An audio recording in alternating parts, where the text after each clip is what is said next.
All right, well, I'm here with Tom Rue, who's a 2008 graduate of the Department of Political Science. Tom was a political science major with a politics and law minor, as we called it then. We now call that legal studies. We changed the name of that recently. Um, but we're happy to have Tom with us to talk a little bit about his career and give you a sense of the kinds of things that are possible with political science degrees. So Tom, welcome. Thanks a lot. Nice to chat with you. Could you start out by telling us a little bit about what you do for a living right now, what your job involves, kind of what your day-to-day is, what your roles and duties are? Sure. Yeah. My actual title is account executive with Local IQ, and it's funny.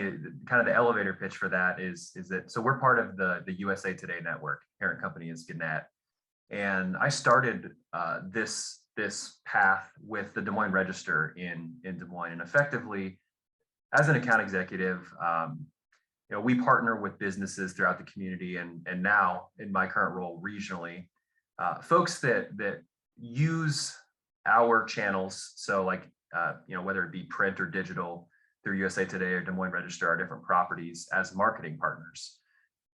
And in actually partnering with us, USA Today has put a lot of resources toward what we can do to be great marketing partners. That includes everything in the marketing space, whether that's helping with the storytelling, helping with branding, all the different channels that one might pursue marketing, like paid search or search engine optimization or social media. Effectively, I'm kind of a salesperson for that arm of what USA Today does.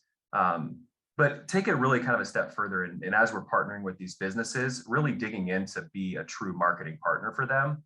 And so I'm responsible for bringing new clients on board, and then on an ongoing basis, just making sure that the marketing efforts that we put in place are kind of providing a return for them, and we're optimization partners along the way too. So as we're doing things, making sure that what we're doing for them and what we're helping them with is actually working. So again, kind of a long answer there, but that's kind of my day to day. And so to those of us who aren't in marketing, like what does that sort of look like? I mean, are you looking at data a lot? Are you going out and trying to recruit new clients? Try to give us a sense a little bit of the Sure. maybe some of the skills you use, and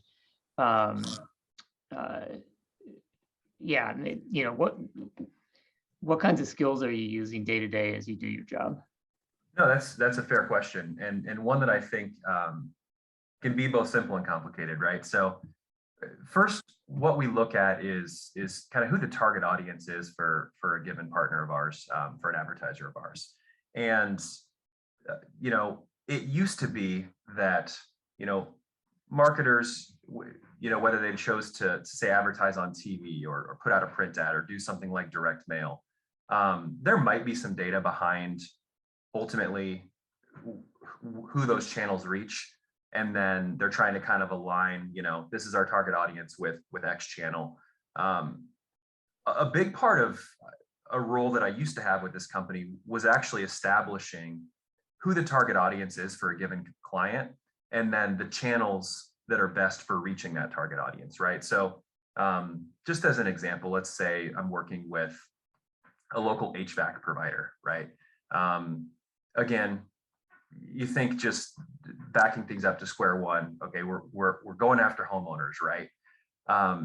But what we also are able to do is say, okay, if you have a list of customers that have, say, worked with you in the past 5 years, we can actually take that list and through data providers that we work with at USA Today, run segmentation on that list so that we're able to actually find out attributes of exactly who this customer is. And then what we do is dig into that customer base and understand, okay, based on all of these things that align for these customers, what is the best way for reaching these individuals?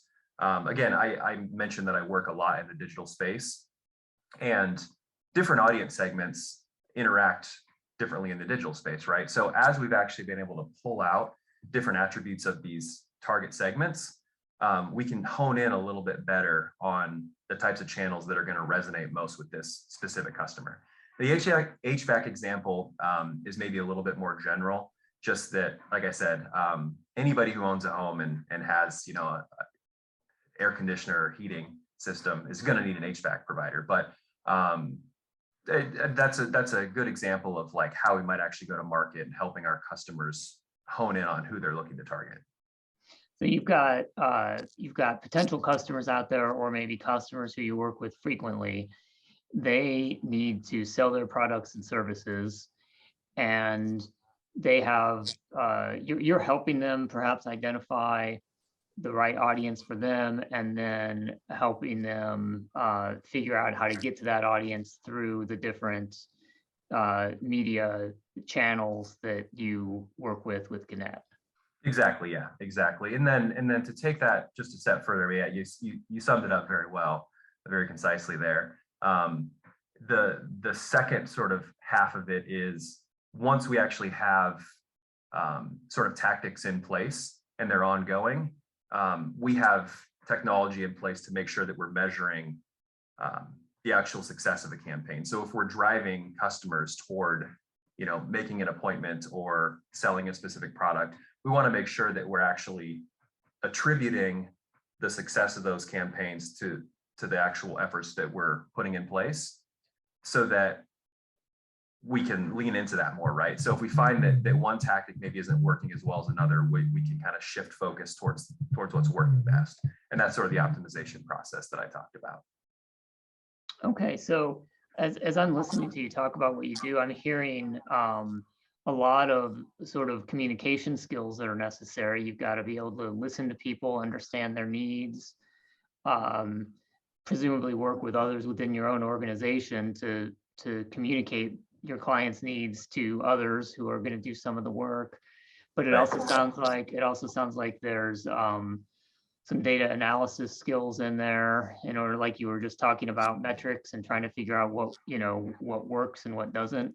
Can you talk a little bit more about some of those types of skills and any others that I might have missed?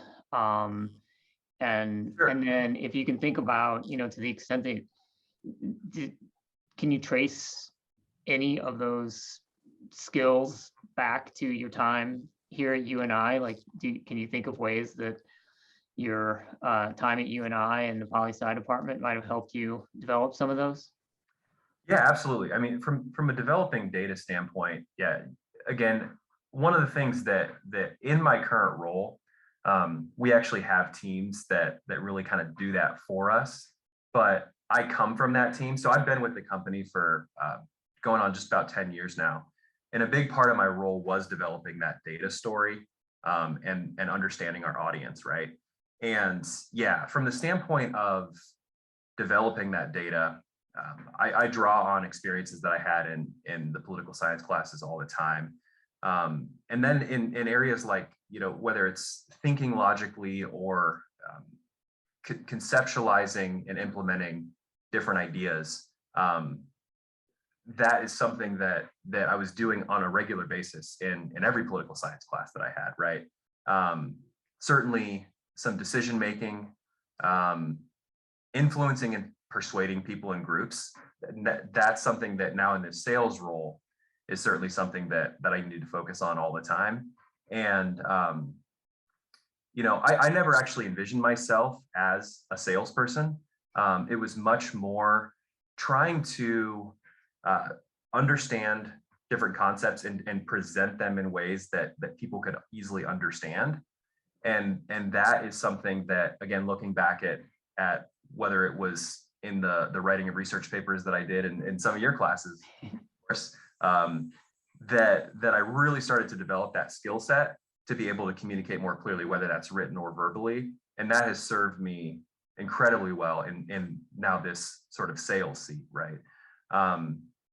But coming up through the company, when I wasn't in so much of a client-facing role, it was a lot more of the developing the data story. And now I'm able to take that data story and communicate it outwardly in a client-facing role. So let's talk a little bit about that career development aspect. Can you tell us a little bit about what you did after you graduated and kind of how you got to where you are now? You've alluded to some growth within the same company, but I know you started out in a different path. Yeah. So when I graduated from UNI, I actually went and worked for a law firm in the Cedar Valley for actually 3 years. And at that time, I actually was kind of on the fence about whether or not I wanted to go to law school. And I think even you and I might have had some chats around that. And I certainly had a lot of friends that took that path. I had friends that went and worked for a period of time like I did, and then eventually went to law school. I have a lot of friends who are lawyers. Only a few of whom are actually like practicing attorneys. A lot of them, even once they got their law degrees, took different paths.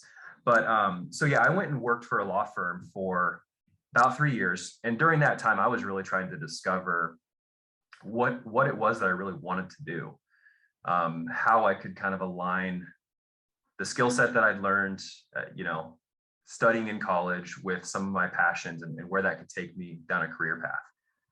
And ultimately, after working for that firm for a number of years, I discovered that I really didn't want to pursue a law degree. It was for a number of reasons. I think ultimately for me, it was a decision that I made based on when I was working at that firm. I found it difficult to sort of detach myself emotionally from the heavy things that we were digging into in that realm, and thought maybe working in that space could help me kind of get a thicker skin or be able to shut it off at the end of the day when I went home or what have you.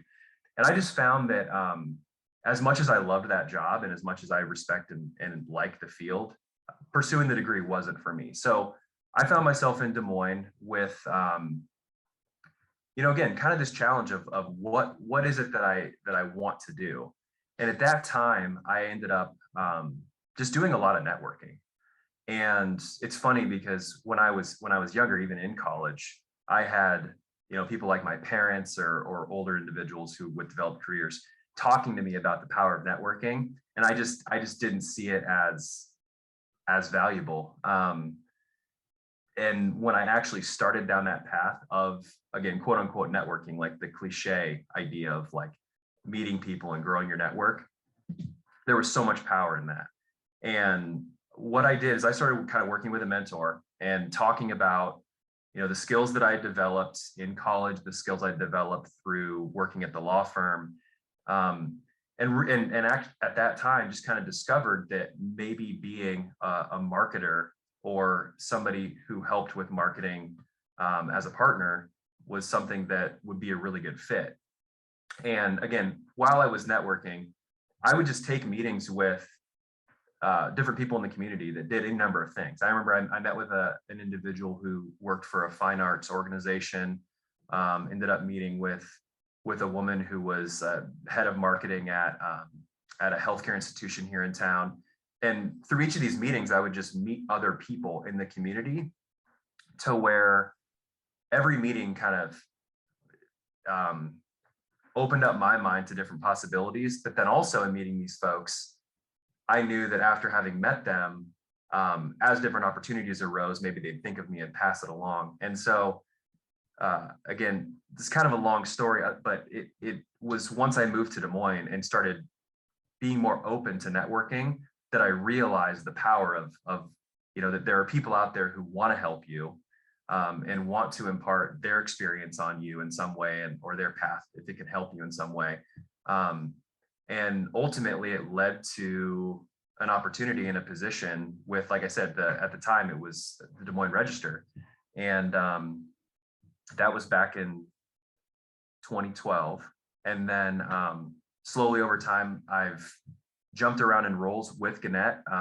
Most recently, I was actually working with the national sales team on their data and insights side, and working with teams all over the country. And then as of last year, settled into a role as an account executive with the Upper Midwest team. So But can I follow up on the networking piece for just a second? How is that something that came sort of naturally or easy to you? Sort of going and talking to strangers, new people? So not at first, actually, no. And I think that's something that, you know, ultimately, if it's not something that one is used to doing, I think it maybe does feel a little unnatural at first. But after, again, meeting people and realizing that, you know, everybody has a unique path. And oftentimes it's through those personal connections that different opportunities arise. And as much as that just again, it sounds really cliche to say like the power of networking. And it's something that even before college, I feel like my dad would say, networking's a real thing, and it's the people that you know that can help you out down the road. And it's something that honestly, as I look back, I maybe wish I would have engaged in a little bit earlier, like say while I was actually in college. So out of the gate, it didn't really feel natural to me. But as I would get to meet and know more people, and then hear from those people down the road about, hey, this a position opened up at X organization, and I thought of you, that I started to really see the power of that kind of come to fruition. And it's something that I encourage even among my peers, like, because now I'm in my mid-30s, and I have people who, I'll get to talking with friends and they'll be like, yeah, I just, maybe they're not super happy at their current role and they're looking for something new. I love to try to introduce them to people that are connected to any number of organizations, just because I've seen the power of that. Yeah, and the reason I asked that question is because I think it doesn't come naturally for a lot of people, maybe even most people, I'm not sure. But I tell students all the time, it is something that you can practice and you can get more comfortable with and get better at. And you start to realize, I think too, that if being very outgoing is hard for you, right? If you're kind of introverted and it takes a lot of energy out of you to do it, you can sort of plan for that, right? You can sort of if you've had a really demanding day where you've had to go and shake a lot of hands and get to know a lot of new people, you can have a nice quiet night at home where you have a beverage and read a book or something. You can. Sure. Yeah. Sure. I think, not to belabor this point, when it wasn't feeling as natural to me, and maybe there was a nervousness to the approach for me or something like that. What I realized quickly was that, and I think I kind of already touched on this point, but I think it's worth bringing back up, is that a lot of the people that I met genuinely wanted to help other people, right? So while I was nervous to maybe go meet this stranger that was the marketing director for Unity Point, in the Des Moines market or something like that, it felt maybe a little intimidating. I quickly realized that people like that were taking meetings with younger people like me because they actually wanted to help in the process. And I mean, to the extent now that I feel kind of driven to that too, where if I meet younger people who are on a path to trying to kind of discover, like, I studied this in college, and here I am, I'm working kind of an entry-level position, and it's not really what I want to be doing. And because I had people that engage with me to try to connect my skill set with my passions, I love to try to do that for younger people now too. And there are people that are my age who are still on that path. And I think a lot of times people get kind of stuck maybe and don't know what they want to do. And I think engaging with your network is a really good way to work through that. So, and I found it to be huge for me. So you talked a little bit about those first few years out of college and working for the law firm, and I don't think it's uncommon for people to take a couple of years out of college for people to really get their feet under them and have a sense of where they really want to head with their career. But as you look back on it, are there particular skills you wish you'd had developed a little bit more in college, particular, types of classes or areas of study or any experiences that you wish you had sought out a little more? Sure. You know, had I known that I would end up in the marketing world, I might have tried to kind of weave some of that into what I was studying. Um, I was involved with some extracurricular stuff, like in the UNI Men's Glee Club, and the guys that I met in that group are still some of my closest friends. But that was really the only thing that I did outside of the academic piece at UNI. And I would have loved to have maybe explored some of the clubs and organizations, knowing that those connections or some of those skill sets that I could develop in there could serve me down the road a little bit more. Yeah. So I guess I would close, I think, with this question, and that is, as you think about your job now, what do you find? What do you like most about it? What do you find most rewarding about it? And also, a lot of our students are very interested in sort of work-life balance issues. I wonder if maybe you would be willing to talk a little bit about that in terms of how you think about your job in terms of your work-life balance. Sure.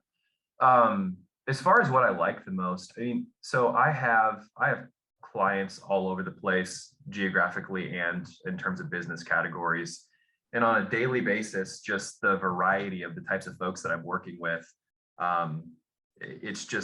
there's such variety to it. And I love being able to just, again, sort of pre-pandemic, it was a lot more being out in the client space and meeting with folks and just being all over the place.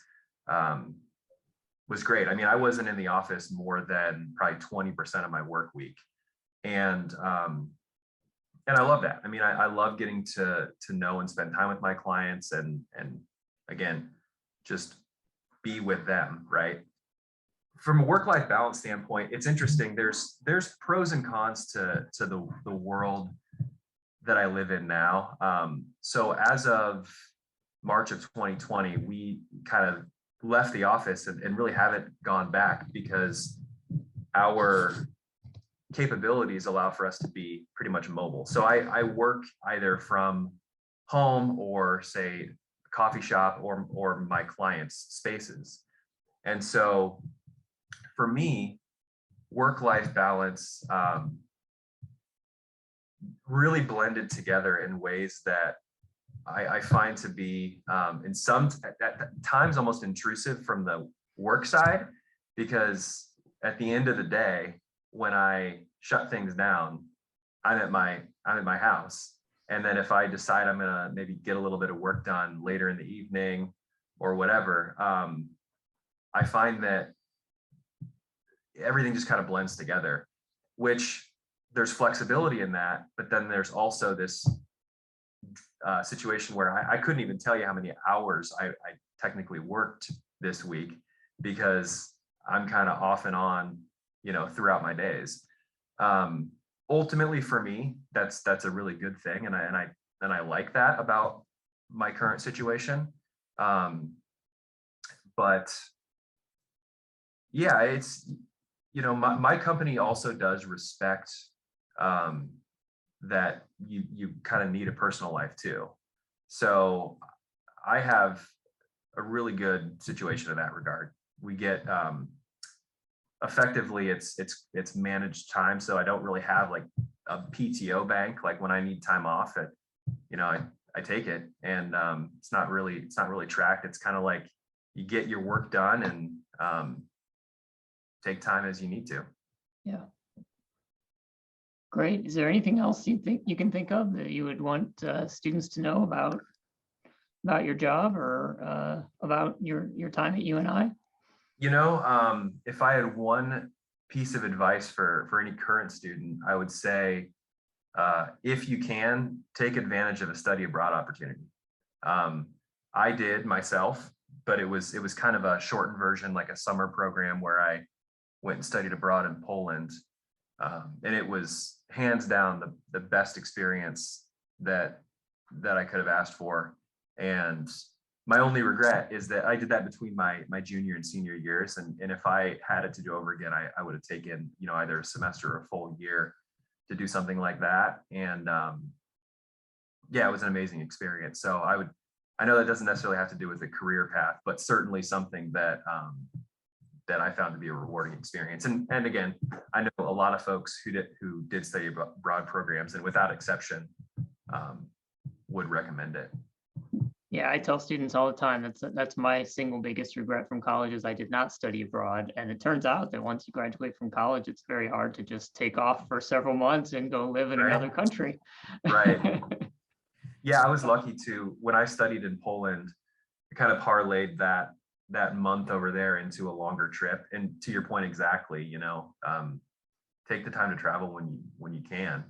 And if you can find a way to work it into your academics, like, all the better. So yeah, it was a great experience. And you and I actually, I mean, they made it very easy from the scheduling standpoint, and like working through all that. So I loved it. It was a great experience.